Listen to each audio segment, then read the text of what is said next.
I'm Louise.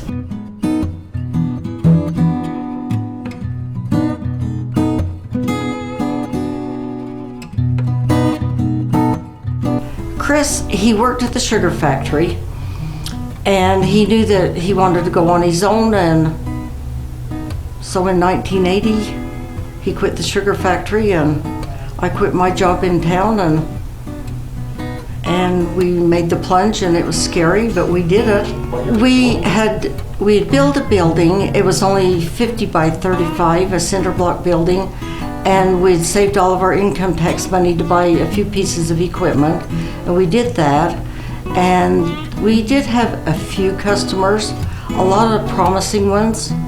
They didn't all follow through. And then we went to Boise, and we picked out a lathe that we wanted, and at that time interest was terribly high, and we paid 22% interest on that first lathe. And then we took out a second mortgage on our home and paid 13% interest, and had 4 kids at home. I don't know how we did it, but we did, and we managed through it. He was a genius.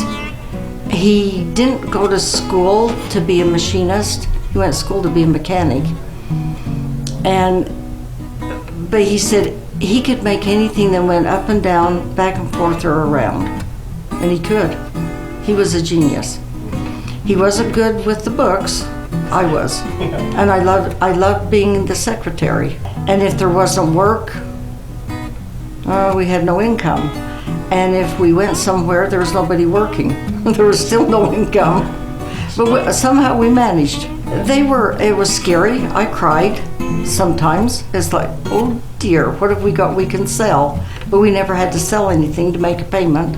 He wanted to help people, and he knew he could, and we lived in a super good community. And he had worked at Rupert Iron Works when we first got married for maybe 8-9 years or so. And then Rupert Iron Works sold out, and he went to the sugar factory. And he just always wanted to be on his own. Sometimes he traded for a watermelon, and sometimes he traded for a pie, and sometimes he did a lot for nothing. But he was good at what he did. So I still come. I don't do anything. Well, maybe I'll make a phone call or mail a letter. But no, it's all turned over to Liberty for the secretary, and she's awesome. And they've taken it to higher levels than what I was taking it to. She could teach me what she's doing, but I couldn't have done what she is doing. No, I was born in Salt Lake, and then we moved to Fairview, Utah, which is 100 miles south of Salt Lake, and that's where Chris was from.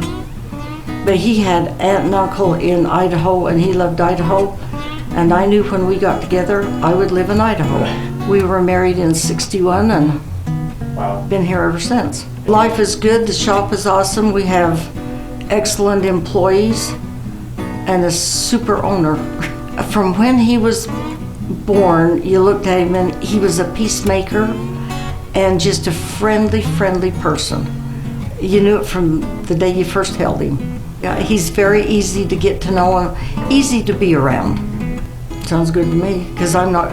Now my mother, she was really good at slogans and stuff, but I'm not. Yeah, that sounds good. If it's okay with Mike, it's more than okay with me.